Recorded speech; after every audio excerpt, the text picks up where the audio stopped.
ভাই সবাই বলেন অ্যাপ্রেডিস ভার্সন 2 এই বাইকটির ব্রেকিং অনেক ভালো, কিন্তু আমার কাছে এই বাইকের ব্রেকিং তেমন ভালো লাগেনি।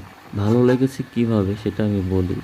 আপনি যখন পায়ের ব্রেকটা চাপ দিবেন, পিছনের ব্রেকটা অর্থাৎ, তখন আপনার ব্রেকটা আর যে বাইকগুলো আছে অন্যান্য বাইক, সেই বাইকের মতোই নর্মালি ব্রেকিংটা কাজ করবে, কিন্তু এর সামনের ব্রেকটা ভাই অস্থির। এর সামনের ব্রেকটি হচ্ছে স্মুথনেস এবং জায়গায় ব্রেক করে, বলতে পারেন এবিএস এর মতো কাজ করে।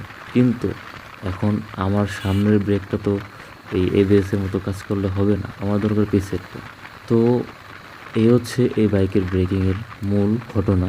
তো এখন যদি আপনি কোনো রাইড অবস্থায় থাকেন, তখন দেখবেন আপনি পেছনের ব্রেক এবং সামনের ব্রেকটা যখন একসাথে চাপ দিবেন, তখন এর ব্রেকটা এত স্মুথ কাজ করে, মানে বলে বোঝানো যাবে না। এখন বলতে পারেন ভাই সবাই তো বলতেছে, যারা এই বাইকগুলো রাইড করতেছে তারা তো বলতেছে এই বাইকের ব্রেকিং খুব ভালো, খুব ভালো কাজ করে, মানে এবিএস এর মতন। এখন তারা হচ্ছে ভাই, যারা এইগুলো বলে, তারা এগুলো ফুল মূল ঘটনাটা খুলে বলে না। তো আমার কাছে যখন এই বাইকটা আমি চালাইছি, তখন আমার কাছে মনে হয়েছে এই বাইকটা পিছের ব্রেক তেমন কাজ করে না, সামনের ব্রেকটা খুব ভালো কাজ করে। আর যখন আপনি পিছের এবং সামনের ব্রেকটা একসাথে ধরবেন, তখন এটা খুব ভালো কাজ করে। আমি আসলে কোনো দালালি করতে আসিনি, আমি একদম এই বাইকটি চালিয়ে যে আমার এক্সপিরিয়েন্স হয়েছে সেটাই আপনাদের মাঝে তুলে ধরার চেষ্টা করেছি।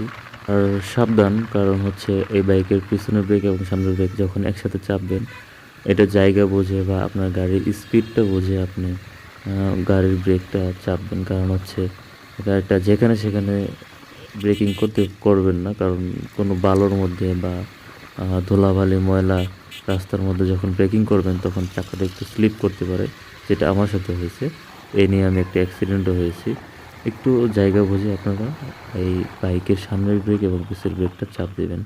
তো আমার এই কথার সাথে কারো মিল থাকলে একটু কমেন্টে সবাই জানিয়ে যাবেন।